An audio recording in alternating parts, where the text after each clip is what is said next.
నమస్తే అండి. శ్రీ గురుభ్యో నమః, శ్రీమాత్రే నమః, మహాగణాధిపతే నమః. ఈరోజు మనము ద్వాదశ రాశుల వాళ్ళకి అక్టోబర్ నెల ఎలా ఉండబోతుంది అనే విషయాన్ని తెలుసుకునే ప్రయత్నం చేద్దాము. దానికంటే మొదలు ఫస్ట్ ఆఫ్ ఆల్ మనకి ఈ గ్రహ గోచారం ఎలా ఉంది, ఏ గ్రహాలు ఏ రాశుల్లోకి ట్రాన్సిట్ అవుతున్నాయి అనే విషయం తెలుసుకుందాము. మొదటగా చూసుకున్నట్లయితే రవి మనకి అక్టోబర్ 1 నుంచి 17 వరకు కూడా మనకి కన్యా రాశిలో సంచారము, తర్వాత నెలాఖరి వరకు కూడా తులారాశిలోకి సంచారం అయ్యి అక్కడ నీచనొందుతారనమాట. కుజుడికి వచ్చేసరికి మనకి ప్రజెంట్ అక్టోబర్ 27వ తారీఖు వరకు కూడా తులారాశిలో సంచారం జరిగి తర్వాత నెలాఖరి వరకు కూడా వృశ్చిక రాశిలో సంచారం జరుగుతుంది. కుజుడికి వచ్చేసరికి క్షమించండి, ఇక్కడ నుంచి ఎడిట్ చేసుకోండి. మనకి శుక్రుడికి వచ్చేసరికి ఏంటంటే అక్టోబర్ 1 నుంచి 9 వరకు కూడా సింహరాశిలో సంచారము, తర్వాత అక్టోబర్ 9వ తారీఖు నుంచి నెలాఖరి వరకు కూడా కన్యా రాశిలో నీచనొందుతారు శుక్రుడు. తర్వాత బుధుడిని గనక చూసుకున్నట్లయితే అక్టోబర్ 1 నుంచి 3వ తారీఖు వరకు బుధుడు వచ్చేసి మనకి కన్యా రాశిలో సంచారము, తర్వాత 24వ తారీఖు వరకు కూడా తులారాశిలో సంచారము, తదుపరి ఎండ్ ఆఫ్ ద మంత్ వరకు కూడా మనకి వృశ్చిక రాశిలో సంచారం జరుగుతుంది.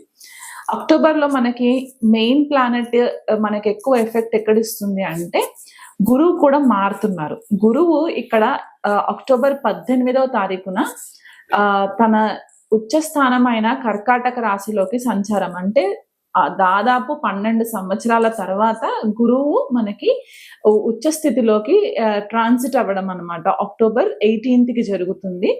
ఆయన ఒక 3 months వరకు కూడా కర్కాటక రాశిలోనే సంచారం జరుగుతూ ఉంటుంది అనమాట. మనకి శని వచ్చేసరికి మీనరాశిలో ఆల్రెడీ సంచారం జరుగుతున్నారు, అక్కడ వక్రిగతిలోనే ఉంటారు. అండ్ రాహు వచ్చేసి కుంభరాశిలో సంచారము, కేతు వచ్చేసి సింహరాశిలో సంచారం జరుగుతుంది. సో ఇలాంటి మన ట్రాన్సిట్ ని మనము అనలైసిస్ చేసుకున్నప్పుడు ఈ ద్వాదశ రాశుల వాళ్ళకి ఎలాంటి రిజల్ట్స్ ఉంటాయి అనేది కూడా మనకి ఎఫెక్ట్ కనిపిస్తుంది అనమాట.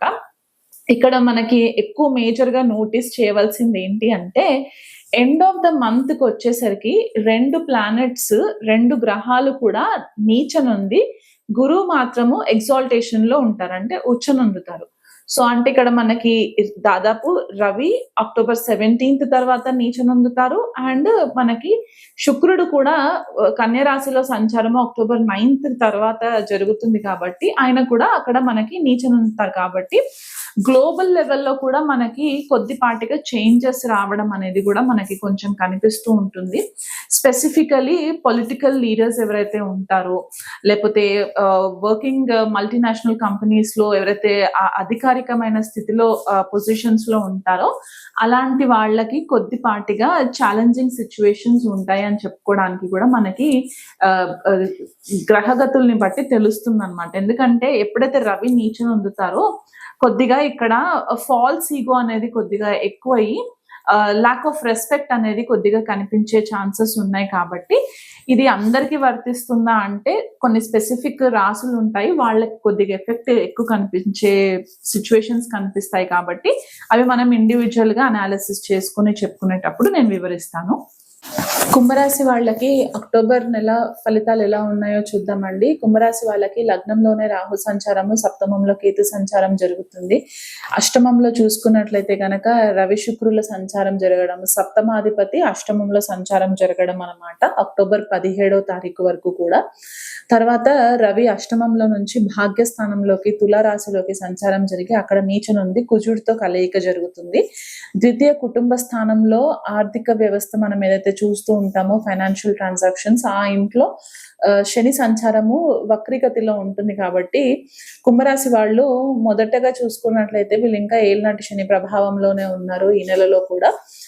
సో వీళ్ళకి ఈ నెలంతా కూడా కొద్దిగా గురుబలము అనుకూలంగా ఉంటుంది. అక్టోబర్ 18వ తారీఖు వరకు గురుబలం అనుకూలంగా ఉంటుంది, పంచమంలో గురు సంచారం జరగడం వల్ల.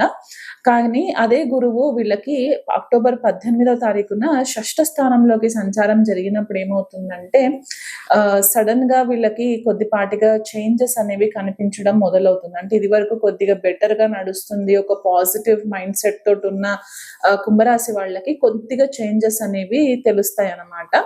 ఎందుకంటే షష్ఠ స్థానంలో గురు సంచారం అంత ఫేవరబుల్ రిజల్ట్స్ ఇవ్వదు. అండ్ అట్లాగే మనము సప్తమాధిపతి రవి అష్టమంలో సంచారం జరగడం, అందులో నీచలో ఉన్న శుక్రుడితో కలవడం ఏంటంటే మీకు కెరియర్ కి సంబంధించి ఇబ్బందులు రావడము, మీ పైన కొద్దిగా కాన్స్పిరసీస్ క్రియేట్ చేయడము, సీక్రసీస్ క్రియేట్ చేయడము, మిమ్మల్ని అనవసరంగా టార్గెట్ చేయడము, ఆఫీస్ విషయాలలో మిమ్మల్ని టార్గెట్ చేయడం అనేది కొద్దిగా కనిపిస్తుంది. అండ్ మీకు సప్తమ స్థానంలో కేతు సంచారం జరుగుతూ ఉంది కాబట్టి లగ్నంలో రాహు ఉన్నప్పుడు ఏంటంటే మిమ్మల్ని అందరూ కూడా ఒక మ్యానిపులేటివ్ బిహేవియర్ క్రియేట్ చేస్తున్నారు, ఒక ఇల్యూజన్, ఒక మాయలో పెడుతున్నారు అనే ఒక అపోహ అపనింద కూడా మీ పైన పడే ఛాన్సెస్ ఉన్నాయి. కాబట్టి ఈ కెరియర్ విషయంలో గనక కొంచెం కేర్ఫుల్ గా ఉండండి. జాబ్ చేంజెస్ చేయాలనుకునే వాళ్ళు గనక ఈ నెలలో చేయకుండా వీళ్ళనంత మట్టుకు వాయిదా వేసుకుంటే మంచిది. ప్రమోషన్స్ కి కూడా ఈ నెల అంత ఫేవరబుల్ రిజల్ట్స్ కనిపించట్లేదు. సో వీళ్ళనంత మట్టుకు సేవింగ్స్ చేసుకునే ప్రయత్నం చేయండి. ఎందుకంటే ద్వితీయ స్థానంలో శని కూడా ఉన్నారు కాబట్టి మీరు సేవింగ్స్ చేద్దామన్నా కూడా మీకు అంత ఫేవరబుల్ గా ఉండవు. అంటే ఎంత డబ్బు వస్తుందో అంత డబ్బు ఖర్చు అయిపోయే పరిస్థితి కనిపిస్తుంది. కాబట్టి ఉన్న దాంట్లోనే మీరు కేర్ఫుల్ గా హ్యాండిల్ చేసుకుంటే మంచిది. శుక్రుడు అష్టమ స్థానంలో జనరల్ గా ఫేవరబుల్ అంటాము, కాకపోతే ఇక్కడ నీచ నొందినారు అండ్ అందులో సప్తమాధిపతితో కలిశారు కాబట్టి ఈ టైంలో మీకు కొత్త పరిచయాలు ఎవరైనా ఏర్పడితే గనక ఆ విషయంలో కొంచెం కేర్ఫుల్ గా ఉండండి శుక్రుడు విషయంలో. ఎందుకంటే ఈ 7th లార్డ్ 8th హౌస్ లో ఉండి నీచలో ఉన్న శుక్రుడు అండ్ సప్తమ స్థానంలో కేతు సంచారం మీ భాగస్వామితోటి మీకు కొద్దిపాటిగా డిటాచ్మెంట్ ఏర్పడి కొత్త వ్యక్తుల పరిచయాలు పెరిగినప్పుడు ఎక్స్ట్రా మ్యారిటల్ అఫైర్స్ కి దారి తీసే ఛాన్సెస్ కనిపిస్తున్నాయి. కాబట్టి దానికి ఎటువంటి ఆస్కారం కూడా లేకుండా మీరు ఒక బౌండరీ గీసుకున్నట్లయితే గనక మీకు ఇబ్బందులు లేకుండా ఉంటుంది. లేకపోతే ఇది మీ పరువు ప్రతిష్టలకి కూడా కొద్దిగా భంగం కలిగించే పరిస్థితిగా కూడా మనకి కనిపిస్తుంది. ఎందువల్ల అంటే భాగ్యస్థానంలో రవి సంచారం అక్టోబర్ 17వ తారీఖు తర్వాత జరుగుతుంది. అక్కడ కుజుడితో కలిసి ఉంటారు. మీ భాగ్యస్థానంలో సంచారం జరిగినప్పుడు మీకు భాగ్యం వృద్ధి చెందకుండా మీ మారల్స్ కనుక సపోర్ట్ చేయకపోతే మీ భాగ్యం కొద్దిగా పాడయ్యే పరిస్థితి కనిపిస్తుంది. కాబట్టి ఈ కొత్త పరిచయాలని కొద్దిగా వీలైనంత మట్టుకు దూరం పెట్టండి. హెల్త్ విషయంలో చాలా కేర్ఫుల్ గా ఉండండి. బ్రీతింగ్ ప్రాబ్లమ్స్ వచ్చేవి, డైజెషన్ ప్రాబ్లమ్స్ వచ్చేవి కూడా కనిపిస్తూ ఉన్నాయి. కాబట్టి ఆ విషయంలో కొద్దిపాటిగా కేర్ఫుల్ గా ఉండండి. బయట ఆహారాలని ఎక్కువ తీసుకోకుండా వీలైనంత మట్టుకు హోమ్ కుక్డ్ ఫుడ్ తీసుకున్నట్లయితే మంచిది. ఇంకా సీరియస్ ఇష్యూస్ ఏమైనా ఉంటే కనుక ఇమీడియట్ గా మెడికల్ సూపర్విజన్ తీసుకోవడం మంచిది. గురువుకి పరిహారాలు చేయించుకోండి. నెలంతా అక్టోబర్ 18వ తారీఖు నుంచి గురు ఫేవరబుల్ పొజిషన్ లో ఉండరు. ఎంత ఉచ్చలో ఉన్నా సరే మీకు షష్ఠ స్థానంలో ఉంటారు కాబట్టి అనవసరమైన కొన్ని చికాకులు కూడా వచ్చే పరిస్థితులు గోచరిస్తున్నాయి. కాబట్టి ఏలినాటి శని ప్రభావంలో శనికి 19 ప్రదక్షిణాలు తిరుగుతూ నవగ్రహాల చుట్టూ అండ్ శనికి తైలాభిషేకం చేయించుకోండి. గురువు బలం పెంచడానికి మీకు ప్రతి గురువారం కూడా గోవుకు గ్రాసం పెట్టే ప్రయత్నం చేసుకోండి.